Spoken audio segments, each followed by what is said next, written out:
अनुराग जी, हम लोग भटक जाएंगे विषय से। विषय ना तो उनके किस समय पे उन्होंने क्या कहा ये है, और ना ही वो किसी को खुश कर रही है या खुश कर रही ये है। विषय ये है कि जो उन्होंने कहा वो बहुत गंभीर है, बहुत गंभीर आरोप लगाए हैं उन्होंने, और नाम लेके राहुल गांधी जी पे लगाए हैं। उद्योगपतियों के इंटरेस्ट के बारे में उन्होंने आरोप लगाए हैं। कैसे फाइलें ना क्लियर करो कुछ उद्योगपतियों की, इसका इल्जाम लगाया है।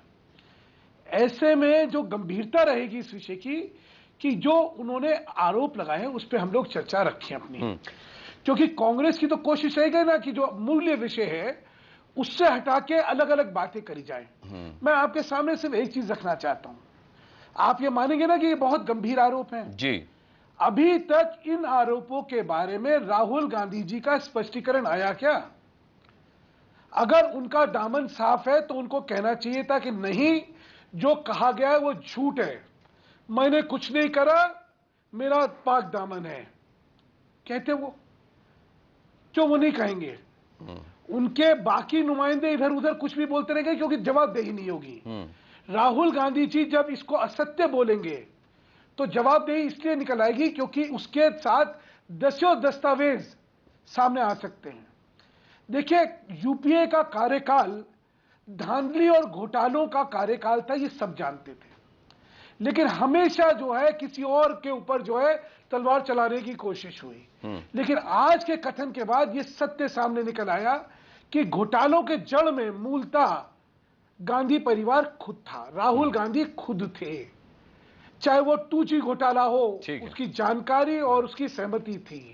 CWG घोटाला हो, जानकारी सहमति थी। कोल घोटाला हो, जानकारी सहमति थी। ये बड़ी गंभीर चीज है और मुझे लगता है कि मीडिया को इस विषय से भटकने नहीं देना चाहिए किसी को।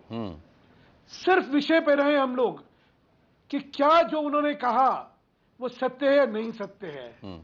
क्या कहते हैं राहुल गांधी, ये बात है इसमें। बिल्कुल नहीं। सुधांशु मित्तल जी, ये आपने अनुराग जी, आपने भाषा और कुतर्क अगर सुने हो तो आपको इनकी बौखलाहट और इनकी कुंठा साफ दिख जाएगी। जो असली प्रश्न है उसके देखिए जवाब में क्या कुतर्क दिया जा रहा है। वो एक पहले भी था ना कि खिसियानी बिल्ली जो है वो खंबा ही नोचती है, तो स्वाभाविक है कि शोभा जी इसके अलावा और क्या बोलेंगी। ये तो मानेंगे नहीं कि हमारे नेता जो खिसियानी बिल्ली कौन है आपके हिसाब से? शोभा जी है या जयंती नटराजन है? नहीं कर रहा चाहे मैं आपसे एक प्रश्न करना चाहती हूँ, क्या अडानी को भारतीय जनता पार्टी की सरकार ने आप बहुत ही छिछोरेपने की हरकत कर रही है शोभा जी। शोभा जी मैं बोल रहा हूँ, चुप रहिए बीच में। शोभा जी मैं बोल रहा हूँ, मुझे बोलने दीजिए। व्यक्तिगत आप जब बोलती मैं आपके बीच में नहीं बोलता। आपको तहजीब होनी चाहिए, आपको चर्चा की तहजीब होनी चाहिए। ये गरीबी शोभा जी, आपको तहजीब होनी चाहिए चर्चा की। ये एनवायरमेंट विरोधी आप बहुत ही छिछोरे तरीके से बात कर रही हैं। आपके शब्दावली में जो शब्द इस्तेमाल करे हैं वो घिनौने शब्द हैं। एक आप देश का नुकसान कर रहे हैं, आप जो देश के अंदर जो प्रोजेक्ट्स लग रहे हैं उनको जवाब में रोके, उसके बाद आप यहाँ बैठ के किस तरह की बात कर रही है? क्या प्रधानमंत्री हफ्ते भर और मैं बोल रहा हूँ और बीच में बोली जा रही है के लिए नहीं रुके तो कौन? शोभा जी सुधांशु जी की बात सुन लेते हैं और सुधांशु जी से मेरा निवेदन है कि व्यक्तिगत आक्षेप से बचिए। सुधांशु जी, भाषा पर संयम रखें, मेरा निवेदन है आपसे। आप अपनी बात पूरी करें शोभा जी, फिर आपको सुनते हैं। मैं बोल रहा हूं, मुझे बात करने दीजिए। हाँ बोलिए, अपनी बात पूरी करें। अनुराग जी सुनिए, आने जी, बस मेरे को मेरी बात पूरी करने का हक है नहीं है? बिल्कुल हक है, आप पूरी करें।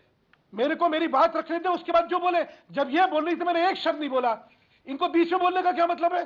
बोलिए बोलिए, आप मुद्दे पे बोलिए। सीधी बात समझ लीजिए। आपने देखा होगा क्या शब्दावली और किस लिहाज से, किस अंदाजे से ये बात करी जा रही है। मैंने आपको इनके आने से पहले ही कह दिया था कि विषय को भटकाने का प्रयत्न होगा। आपको अगर महाभारत का ध्यान हो तो जयद्रथ वध जो था वो सभी गाली पे हुआ था। अब कोई पूछे कि भाई जब 90 गाली हो गई थी तब क्यों नहीं वध हो गया? वध का भी एक समय होता है। प्रश्न क्या है? प्रश्न ये है कि जो इल्जाम लगाए हैं, जो उनका कथन है, जो उनका बयान है, जो उन्होंने उसके साथ स्पेसिफिक एलिगेशंस लगाए हैं, उसका क्या जवाब है? इन्होंने रोकने को कहा था, नहीं कहा था?